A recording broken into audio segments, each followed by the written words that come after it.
Good evening. Welcome to another Mothman-podcast. I'm excited about tonight's podcast. We're still talking about near-death experiences, but this is a lady who's died of a heart attack.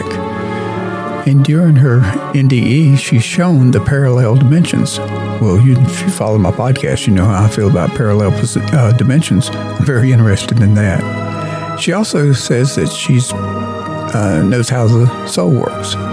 So I'm excited to listen to her, and I hope that you enjoyed tonight's podcast.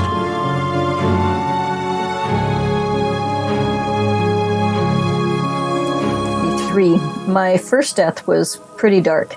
I was a bartender, and I had drank too much, and I ended up choking on my own fluids. I was incapacitated. I just couldn't move.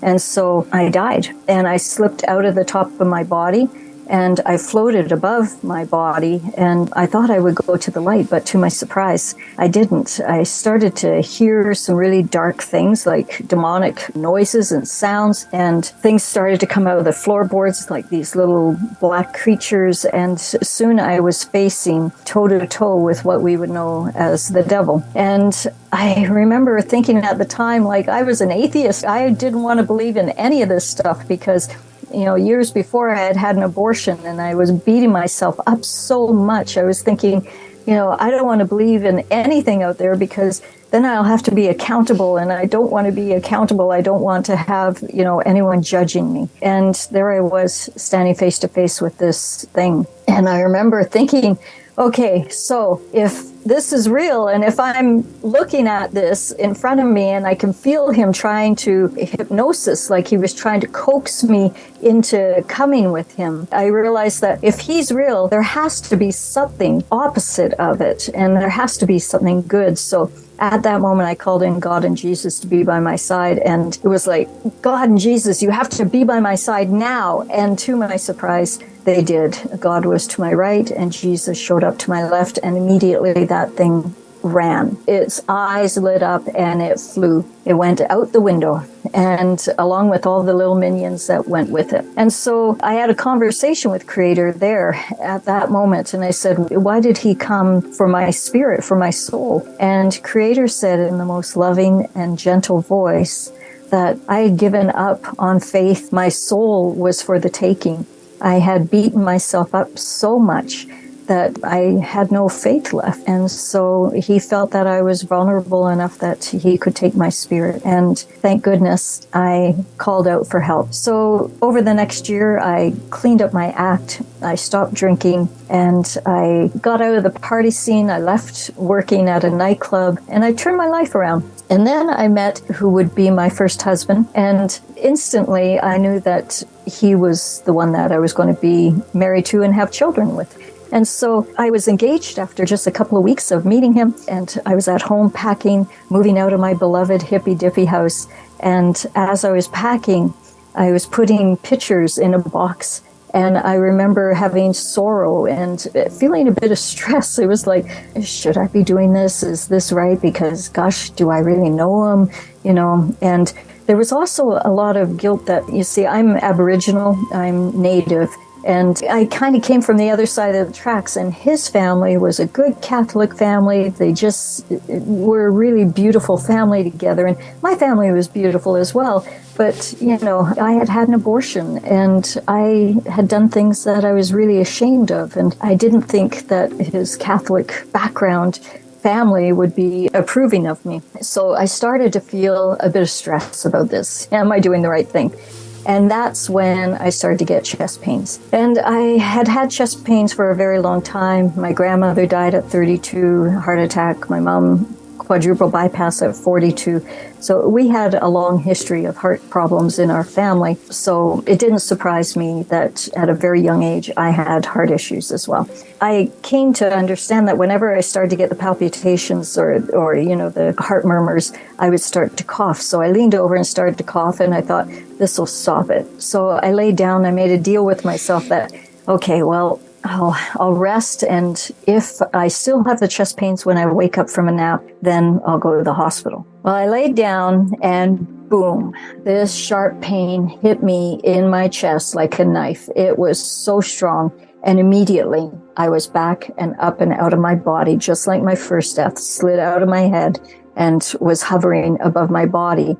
Only this death, the second death, this big brown bird came in and swooped down and grabbed me by the back and lifted me up out of my bedroom, out of the house. And now we're going up into the sky. And I remember looking down and watching Earth getting smaller and smaller.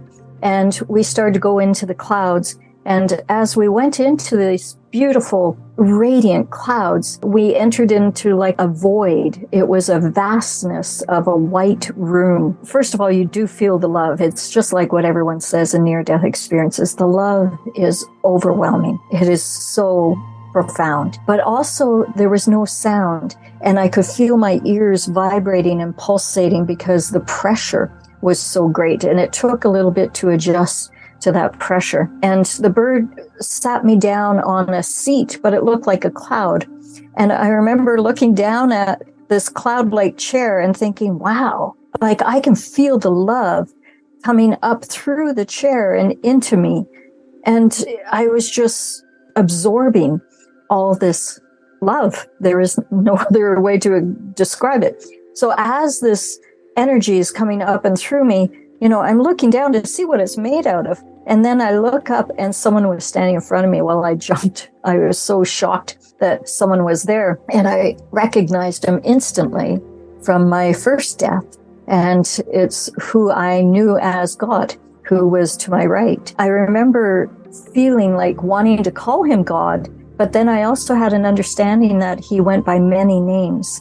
And it was like I was being downloaded with so many names, and they were just a line up, like a litany of names. And so I asked him, what name do I call you? And he said, it matters less the name that you call me as long as you call my name. It doesn't matter what you call spirit, whether you call him grandfather spirit, God, Buddha, Allah, whatever name you have for this beautiful spirit that is guiding you. It matters more that you speak with them and that you call in the energy on a daily basis and just connect with them. So I realized in the conversation with God that God is creative, actually, because what I was downloaded with was I could see how all spiritual practices, all religions, they all are with the motive to bring every one of us together to the very same point. And that point is called the spirit song. And the spirit song is a vibration.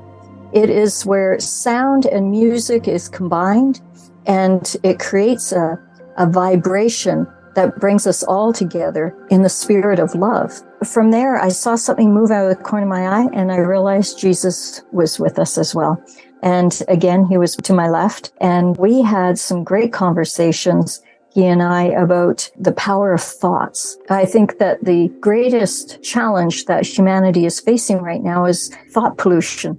And it's not just humanity, because with every negative thought that we have, or evil thought, or, stuff that we see on the television that we're putting out there into the thought waves, that becomes thought pollution. And it leaves the world as we know it, and it goes into other dimensions, other galaxies, other planets, other ET nations. It affects the whole. And so our other mission here is to clean up our stinking thinking thoughts. This is our responsibility, to start focusing on love, on light, on laughter, on joy, on abundance, on everything that is good. It is a choice. The best spiritual practices that you can have are to treat your body, your mind, your spirit with unconditional love, and focus on the spiritual growth, why you are here. And by the way, there was an artist, Annika, I believe was her first name. She painted when she was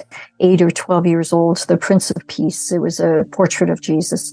And when I saw this portrait, I burst into tears when I went back to Earth, because this was the image of Jesus that I saw on the other side years prior. So it was confirmation for me that indeed I was speaking with that Jesus, that was Prince of Peace. So anyways, I finished a conversation with Jesus, and then I looked back up, and God was walking away from me, and I thought, what is going on here? Jesus disappeared, and he smiled as he was disappearing. And I started to get a little nervous because I thought, oh no, Judgment Day. Now it's going to begin. We're going to talk about my abortion, aren't we? So before I knew it, I actually was sitting in front of this semicircle table, and I was in the center facing the semicircle table, and God was opposite me with elders. There were 12 elders sitting at the table beside him. So God introduced them all and said, this is a council of men. And I remember thinking, man, well, where are all the women? That was my first thought. And they all started to chuckle. And I realized, right, yeah, they can hear my thoughts. So anyways, all the communication was through thought to thought, right? You didn't have to actually speak. Anyways, I said, where are all the women? And they said, oh, there's much female, feminine energy around you here. In fact, it's all around you.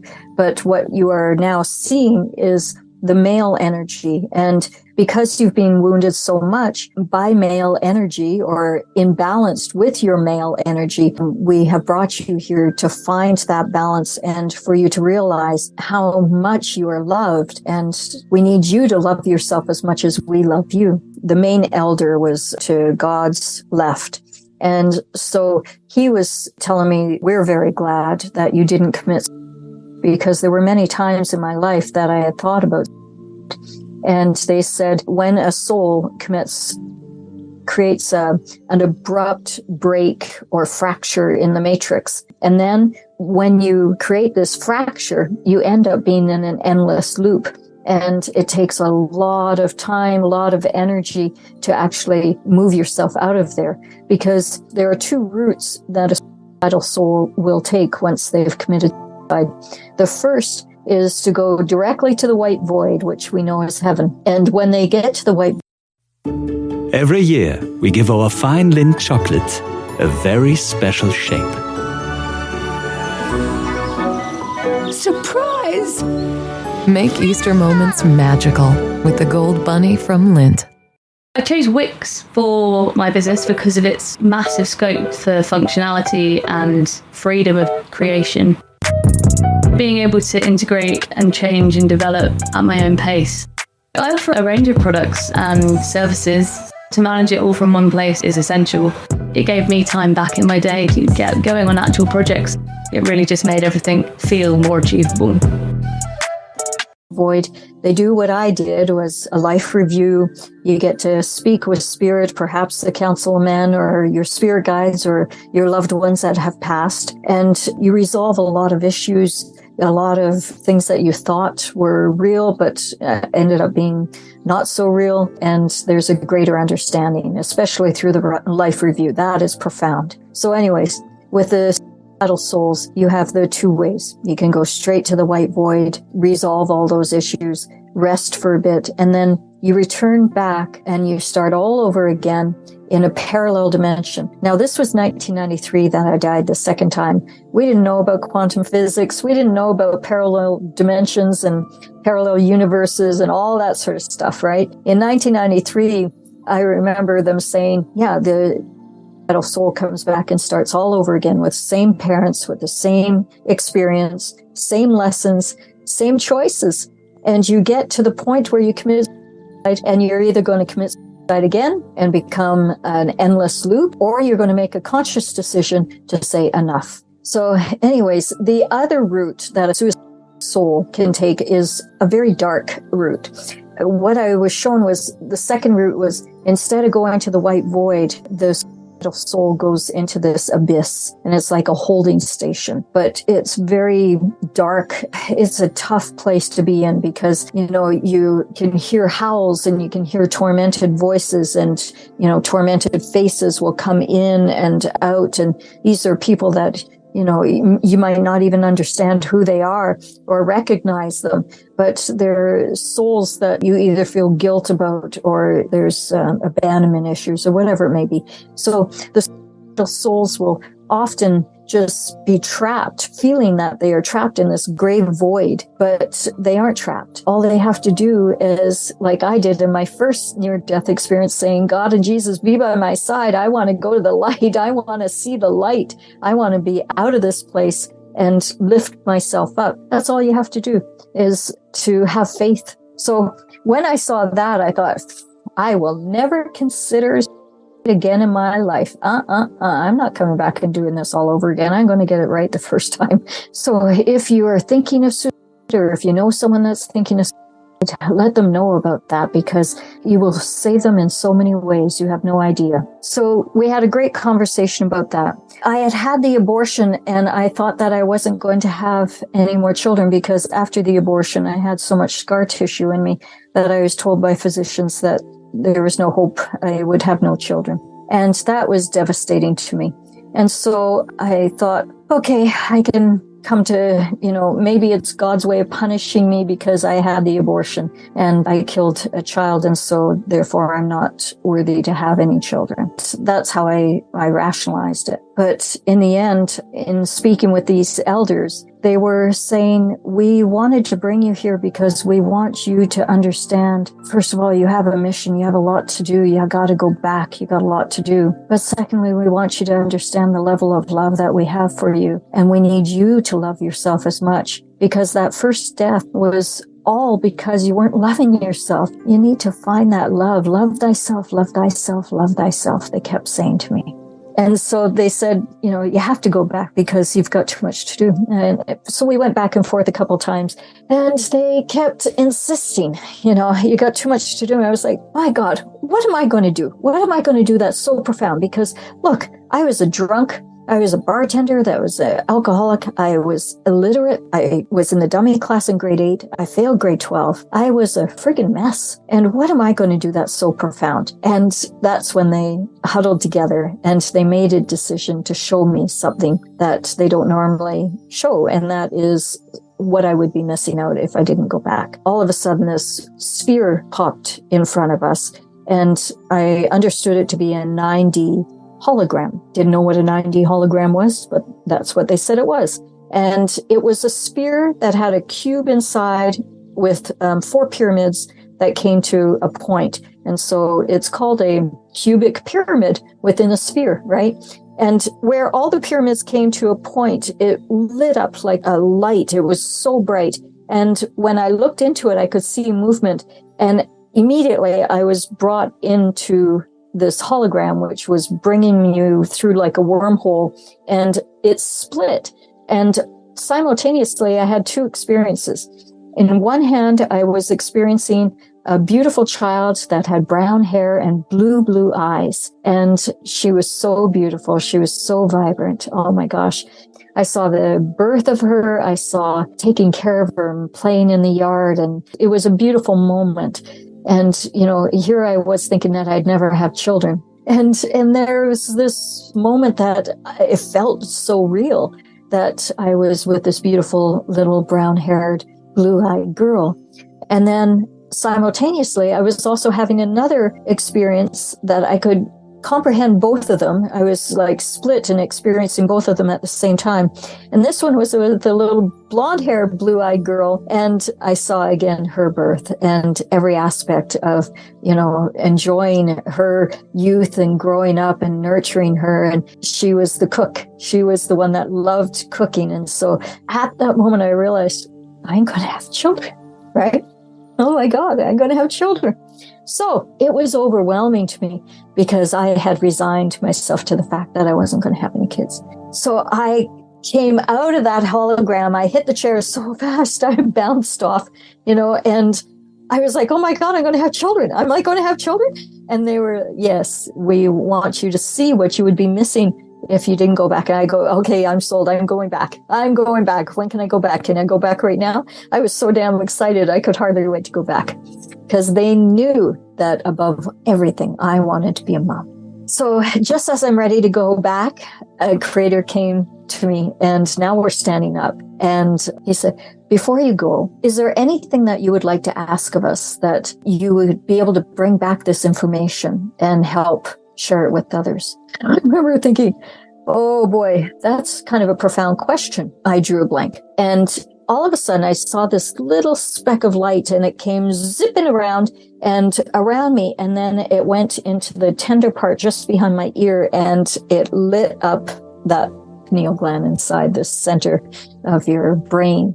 And instantly, I understood what I needed to ask. And I said, I got it. Okay. I understand that God loves everyone. He loves the rapists, the murderers, the people that do the most heinous things on the planet. How can God still love people that do the worst things on earth? And he goes, oh, that's easy, like this.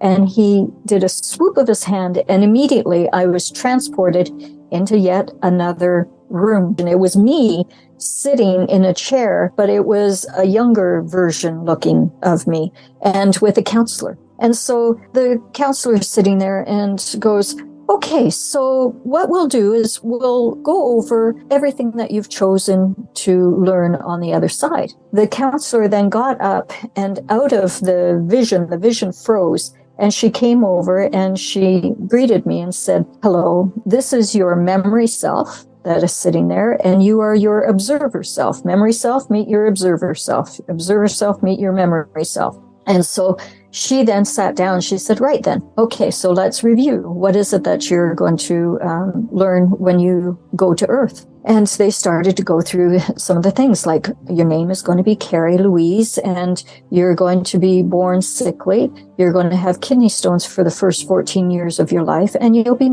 at the age of 3. And my memory self went, woohoo! Oh my gosh, that is awesome. And my observer self, me, that's kind of floating in the room, it went, whoa. You know, is she actually excited that she's going to be sickly and molested and all of that? Again, the counselor stepped out of the image and came, and everything froze. And she said to me, what your memory self remembers that you have remembered to forget when you came to this side of the veil, right? When you came into Earth, what she remembers is the 5 lessons of life. And that when you apply these 5 lessons to every aspect of your world, everything that you are experiencing, then that is why you're here, to grow yourself spiritually. And so she's excited at these experiences, because each experience is an opportunity to apply the 5 lessons of life. And when you do this, you will grow beyond measure.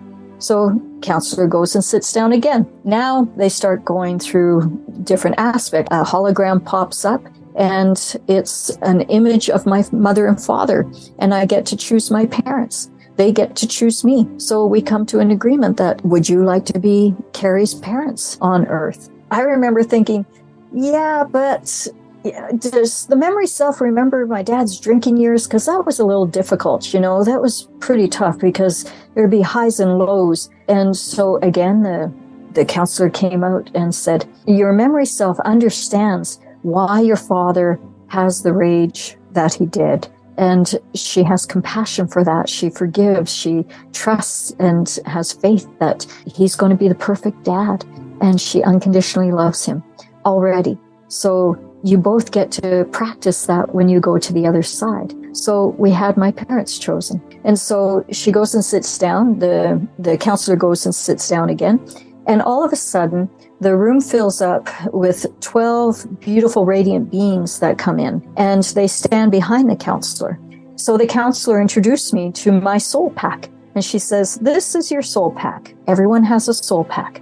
And you travel with these souls throughout all of your lifetimes, all of your journeys. And that's why when you meet them on Earth, you recognize them, you know them instantly, right? She then says, so which 2 of you, the soul pack of the 12, which 2 of you would like to be Carrie's molesters? And that's when I went, okay, no, I can't do this anymore. And the counselor kind of shushed me and went, would you please just watch and trust, right? And so I sat, I kind of just sat back and thought, okay, I don't know about this. So those 2 that volunteered, they lifted up, and all of a sudden they went zooming to Earth. We all watched them, like we could feel them enter into the wombs of their mothers, their prospective mothers. And you could feel the pain and the sorrow that was surrounding, the alcoholism, the fetal alcohol syndrome in him, and, all the abuse that was around them. You could hear the screaming, and it was just a hell of a beginning for both of them. And they really had a very difficult life, both. We watched as they grew up. Basically, just before I was about to be, everything froze. And I remember turning to the counselor, because we're all watching it, all 12 of us, and the counselor and my memory self and myself. It felt like real time, but it's sped up. And so when everything froze, I turned to the counselor and went, wait, I only remember up to a certain point, and I don't remember past that point. So I need to know what happened, right? I only remember up to that certain point. And so the counselor said, the memory will come to you when it's meant to. But for now, we want to focus on the 5 lessons of life. We want you to focus on the fact that your molesters, the people that hurt you, were actually your best friends in heaven. So the people that hurt you the most are actually your best friends. They volunteered to have a hell of a life, to experience one heck of a life, in order to give you the opportunity to practice the 5 lessons of life of forgiveness, compassion, faith, and trust, and unconditional love, not only towards them, but towards yourself as well. To have unconditional love for yourself, to have faith that you were on the right track and everything happened for a reason, and to have trust that God has a greater plan in all of this, and to have compassion for yourself and forgiveness, not only for them, but for yourself as well. So from that experience, I realized that I was still holding on to a lot of stuff and I needed to let it go. That's when I had to come to a realization that, okay, my mom always said, today's tragedy is tomorrow's blessing. And that experience made those words so alive. You see, when I came back, I did eventually come back. They kept saying, God, go back, Carrie, you got too much to do. And I remember thinking, yeah, right. Well, when I did come back, I spent, the first year I married my husband, and that was really lovely. And then we had our first daughter, who was a brunette. And then we had the second daughter, who was the blonde. I ended up working as a counselor and therapist and helping people find the light within and realize that, it's all going to be fine in the end. Our mission here is to grow ourselves spiritually through song. Wow, that's an experience.